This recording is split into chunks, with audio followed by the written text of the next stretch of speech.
Okay, in this video I'm going to show that demand curves slope downwards, and this has nothing to do with diminishing marginal utility.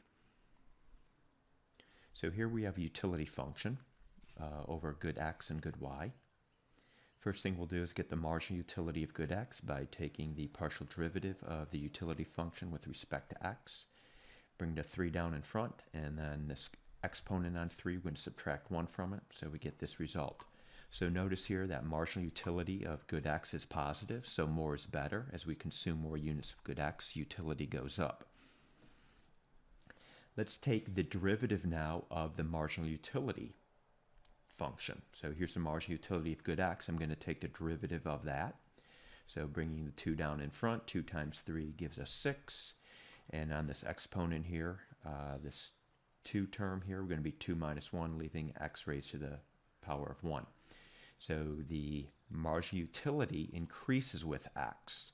So utility here is increasing at an increasing rate. We do not have diminishing marginal utility because this second derivative here, or the derivative of marginal utility, is not negative. So we have increasing marginal utility.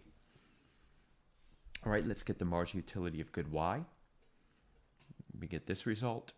And now what I'm going to do is I'm going to derive the demand curve for good x, and I'm going to show that the demand curve for good x will slope downwards despite this utility function not having diminishing marginal utility as a property. So we're going to set up the utility maximizing condition. We're going to take the marginal rate of substitution and set it equal to the price ratio, the price of good x, divided by the price of good y. So the marginal rate of substitution is the marginal utility of good x divided by the marginal utility of good y. And we're going to simplify this. So y squared divided by y leaves us with y, and x squared divided by x cubed just leaves us with x in the denominator. Well, let me rewrite this on the next slide. Okay, so same result we just saw. Now I'm going to solve this for y. So solving for y, multiplying both sides through by x, and then multiplying both sides through by 2/3, we get this result here. We're now going to plug that into the consumer's budget constraint where m is income. We got the price of good x and the price of good y, units of x and units of y. So we're going to make a substitution. Where I see y, I'm going to plug in this result. So doing that down here. We're going to solve this for the demand for good x. So to do that, we're going to solve this for x. So simplifying the price of good y divided by the price of good y, that will cancel.